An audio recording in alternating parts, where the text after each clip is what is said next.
दर्शकबिन्द, इरानको मरुभूमिबाट चलेको तातो हावा, फारसको खाडीको उर्लदो पानी र मध्यपूर्वको रात्रि आकाशमा घन्किरहने जेट इन्जिनको आवाज बीच अहिले एउटा अदृश्य घडी टिकटिक बजिरहेको छ, जसको सुई ठ्याक्कै कहिले युद्धको घण्टा बज्ने ठाउँमा अड्किने हो कोही निश्चितसँग भन्न सक्दैन। इस्फहानका सुरुङहरू पुर्ने, बङ्करहरू बलियो बनाउने, मिसाइल घाराहरूमा रहस्यमय गतिविधि बढ्ने र अर्कातिर अमेरिकी बमवर्षकबाट लिएर विमानवाहक युद्धपोतसम्मको असामान्य गतिशीलता, यी सबै केवल आकाशमा तैरिएका कल्पना होइनन्, बरु एउटा सम्भावित ठूला द्वन्द्वको पूर्व सङ्केत हुन्। तर अहिले ग्लोबल दृष्टिको आजको श्रृङ्खलामा हामी केवल अमेरिका इरानलाई कसरी घेरिरहेछ वा इजरायलका रेड लाइन के हुन् भन्ने सतही प्रश्नमा सीमित रहने छैनौँ।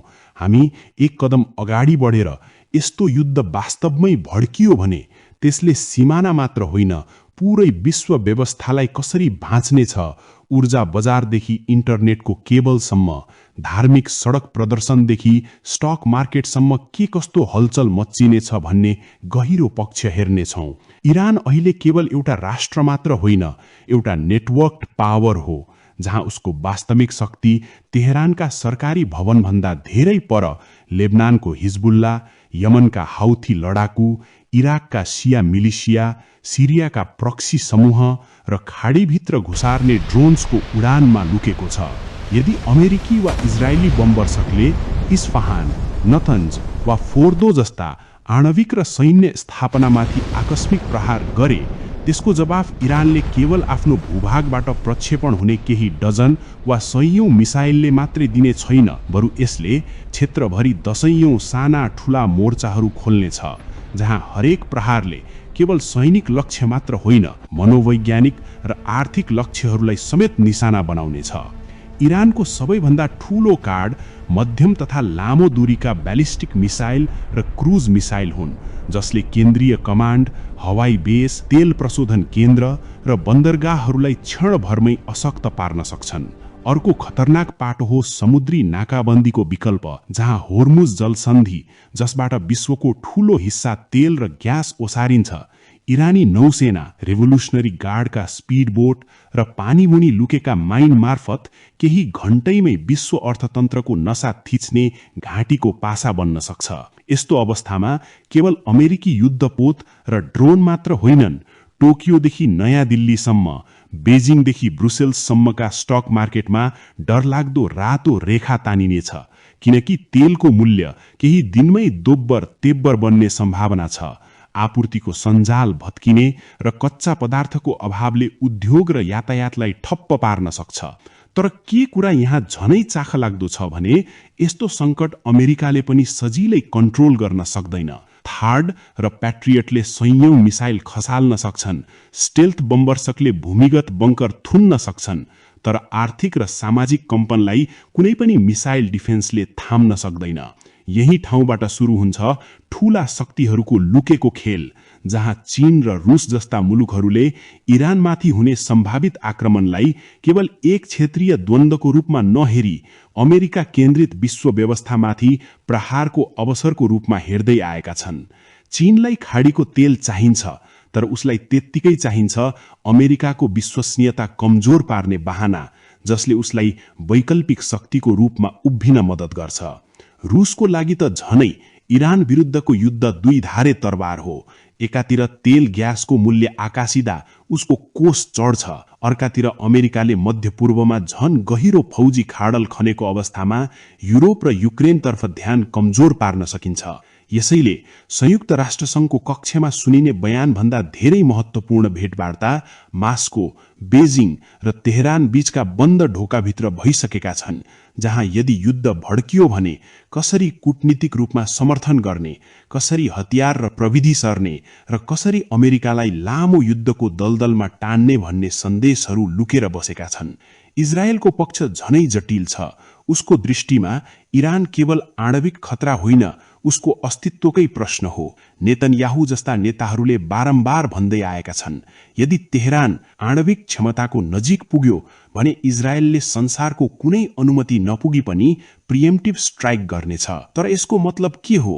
यसको मतलब केवल इरानमा बम खसाल्ने निर्णय होइन, बेरुतमा हिजबुल्लासँगको ठूलो युद्ध, गोलान हाइट्स र सिरियाली मोर्चा, गाजाबाट हुने मिसाइल वर्षा र भित्रैबाट हुने जातीय तनाव सबै एकै पटक भड्किने रोजिक छ। यसरी हेर्दा इजरायलका रेड लाइन केवल कागजमा लेखिएका कूटनीतिक शर्त होइनन्, बरु तिनीहरू पूरै पश्चिम एसियालाई स्याल र कुकुर झगड्ने सानो बारीमा सिद्धिने जंगल डढेलोको आकारमा रूपान्तरण गर्ने चिन्ताका बिउ हुन्।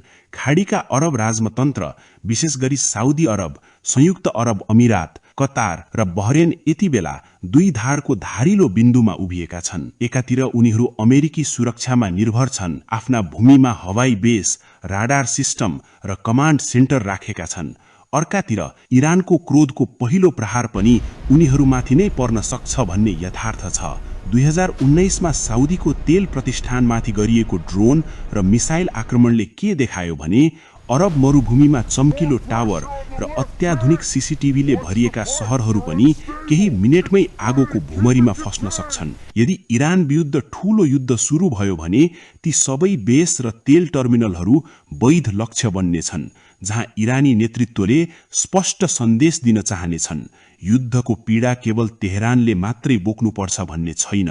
यति मात्र होइन, यस्तो द्वन्द्वमा साइबर मोर्चा तेस्रो अदृश्य युद्ध क्षेत्रको रूपमा अगाडि आउनेछ, जहाँ ब्याङ्किङ प्रणाली, विमान परिचालन, विद्युत ग्रिड, पानी आपूर्ति र सञ्चार सञ्जाल लक्षित हुनेछन्।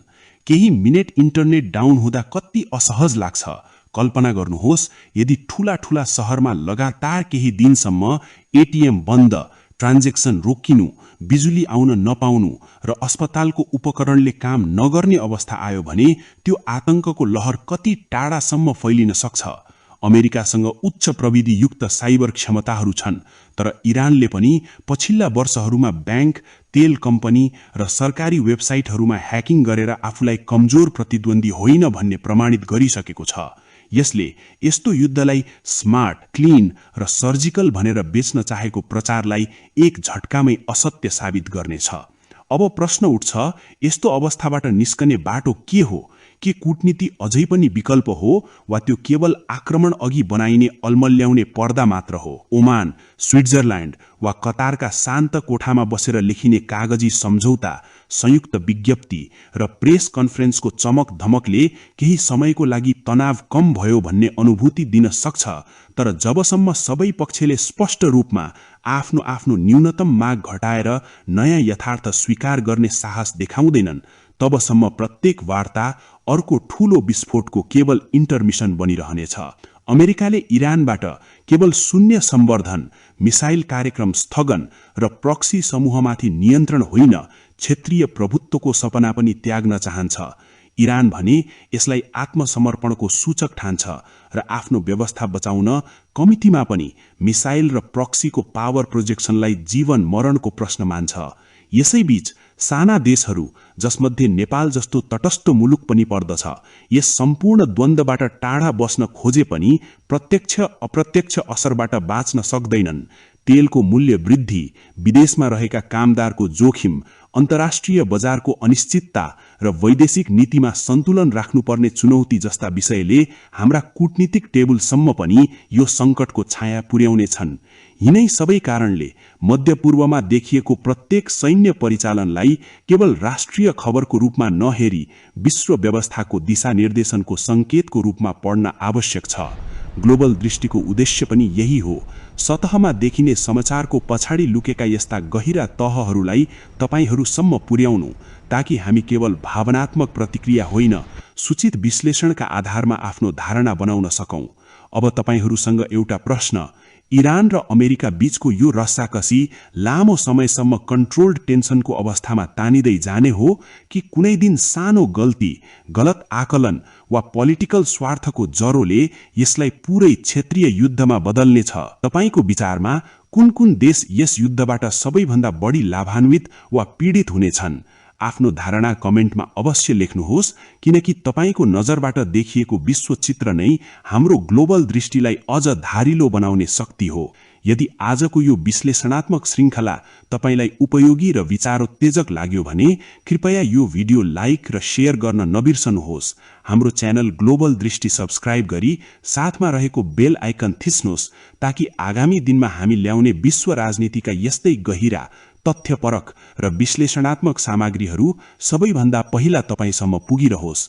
अर्को श्रृङ्खलामा अझ नयाँ कोण र विषयसहित भेट्ने प्रतिज्ञासहित आजका लागि यति नै। नमस्कार।